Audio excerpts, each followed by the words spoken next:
கரும்பு ஜூஸ் குடிச்சிருப்போம். அந்த கரும்பு ஜூஸ் எப்படி ப்ரிப்பேர் பண்ணுவாங்க? கரும்பை ஒரு மிஷினுக்குள்ளே விட்டு அது சக்கையாக போகும் தண்ணியை புழிஞ்சு அந்த சாறை எடுத்துருவாங்கல்ல. நம்மளுடைய வாழ்க்கையிலையும் பலர் நம்ம கரும்பு சக்கை மாதிரி தான் இருக்காங்க. என்ன காரணம்னா, ஏகப்பட்ட பிரச்சனைகள், ஏகப்பட்ட மன கஷ்டங்கள்லாம் அவங்களுக்கு இருக்கும். அந்த கரும்பு சக்கையை நீ நம்ம தூரமாக தான் போட முடியும். அதே போல தான் நம்மளுடைய வாழ்க்கையும் இருக்குது. ஆனால் இங்கே என்ன காரியம் அப்படின்னா, தேவன் ஒன்றுமே இல்லாததுலேருந்து உருவாக்குகிறவர். விசுவாசிக்கிறீங்களா?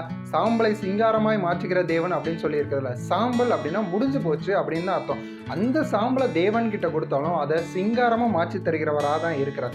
நம்மளுடைய வாழ்க்கையும் கரும்பு சக்கை போல, அந்த சாம்பலை போல, இனி முடிஞ்சிருச்சு, இனி என்னால் மீளவே முடியாது, கண்ணீர் கவலைக்குள்ளதான் நான் வாழ்ந்தே ஆகணும் அப்படின்னு நினைச்சாலும், அந்த ஒரு நொடி நம்ம தேவன் கிட்ட நம்ம வாழ்க்கையை சரண்டர் பண்ணும் பொழுது அதை சிங்காரமாய் மாற்றி தருவார். விசுவாசிங்க, தேவன் நம்ம கூட இருக்கிறார். எல்லா காரியத்தையும் ஜெயமாய் மாற்றி நம்மளை ஆசீர்வதிப்பார்.